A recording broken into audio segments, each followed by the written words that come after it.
día 23 de enero y los días subsiguientes, por supuesto, entraron en disputa allí mismo, en plenos acontecimientos sociales, dos modelos de democracia. ¿Ve? La democracia participativa, directa, protagónica, que en ese momento se le llamó democracia directa, porque era el pueblo metido en Miraflores legislando, era el pueblo en asamblea discutiendo y decidiendo las cosas que había que hacer, ¿no?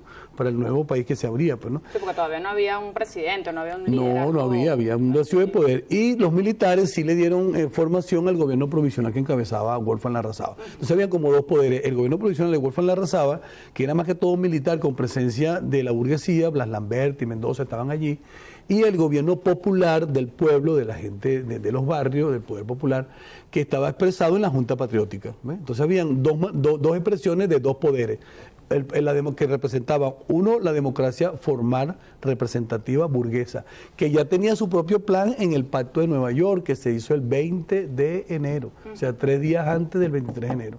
En Nueva York se reunió Caldera, Betancur y Jódito, y después aquí, claro, en octubre, ante las elecciones de diciembre del 58, lo refrendan con el nombre de Pacto de Punto Fijo, porque se hizo en la casa de Caldera, que se llamaba Punto Fijo. Ese pacto establecía claramente el programa de la nueva dominación imperialista burguesa sobre Venezuela con el proyecto político de la democracia formal, representativa, partidista. ¿Que era el que representaba la Junta Patriótica con Fabricio Ojeda? No, ese pacto lo representa Betancur.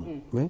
Ahora, el otro proyecto, el de la democracia participativa, popular, directa, era evidentemente el de Fabricio Ojeda con la Junta Patriótica. Pero este proyecto no tenía una articulación, vamos a decir, consistente. Pues. En cambio, Betancur sí tenía su cosa bien consistente. Y a la final se impone, con las elecciones del 58, se impone el modelo, el Pacto de Punto Fijo.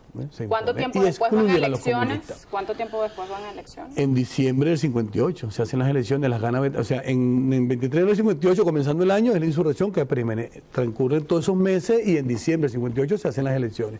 Betancur se posesiona en febrero, y en el discurso de posesión Betancur dice que hay que segregar y aislar a los comunistas. Es decir, la democracia nació como un proyecto excluyente, formal, burgués, identificado plenamente con el imperialismo norteamericano. Nixon estuvo aquí acompañando a Wolfgang Larrazábal en el gobierno provisional. Precisamente de ahí es donde empieza la corriente de la persecución de aquellos políticos, claro, aquellas personas que pues se alzaban en contra de este tipo de democracia y eran perseguidos realmente. Entonces Betancur, la opinión de Betancur, que nosotros sabemos que por voceros de miembros del Partido Comunista de la época, ellos cuentan, esa historia oral es muy importante, los protagonistas que estuvieron allí. Ellos cuentan que Betancur decía que había que acabar con el bochinche que había en Miraflores. Es decir, el pueblo en Miraflores, para Betancur, eso era un bochinche que había que ponerle fin y había que organizar las cosas debidamente de acuerdo a la institucionalidad. Ahora, profesor, al principio del programa usted manifestaba, hacía la referencia de que, bueno, cada quien se contaban los hechos del 23 de enero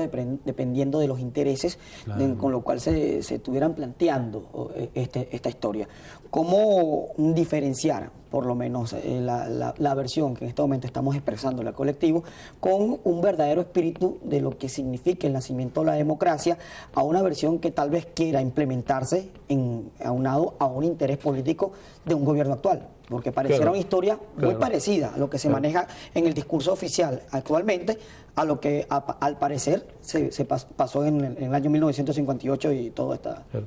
Tú sabes que el empeño de la oposición actual en Venezuela ha sido la de identificar el gobierno de Chávez con una dictadura. Ellos desde un principio han querido sembrar esa idea, ¿no? Porque viene de las filas, pues. Claro, porque es un militar, pues, pero nunca ha habido en Venezuela, donde yo conozco, un militar más demócrata, más identificado con los intereses del pueblo y un hombre abierto a todas las corrientes de pensamiento como el comandante Chávez. Un ejemplo inédito que hay en la historia nuestra y de América Latina. Por la democracia participativa, es lo que claro, usted ha estado mencionando. Claro, la cooperación, pues, del 23. Claro, lo fundamental a mi modo de ver, pues, que la gente debemos entender todos los venezolanos, es que el 23 de enero significa la insurgencia, un corte histórico en Venezuela, ¿verdad? En la historia contemporánea de Venezuela, que marca la confrontación de dos proyectos de democracia: la democracia burguesa, representativa, partidista, formal, y la democracia directa, popular, plebeya, protagónica del pueblo. Es lo mismo que estamos viviendo hoy en día. Entonces, ¿cuál es la pregunta? ¿Cómo diferenciar una versión de un interés político? No, porque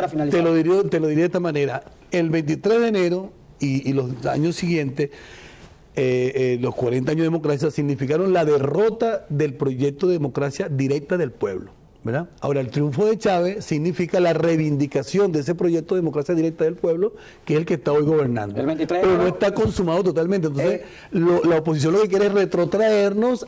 Ellos quieren reponer lo que fue la victoria de ellos. Lo que en aquella época se echó a un lado con la participación del pueblo, pues hoy llega con el presidente de la mientras República. nosotros sigamos en Venezuela regido por una constitución, seguirá la confrontación de los dos modelos democráticos.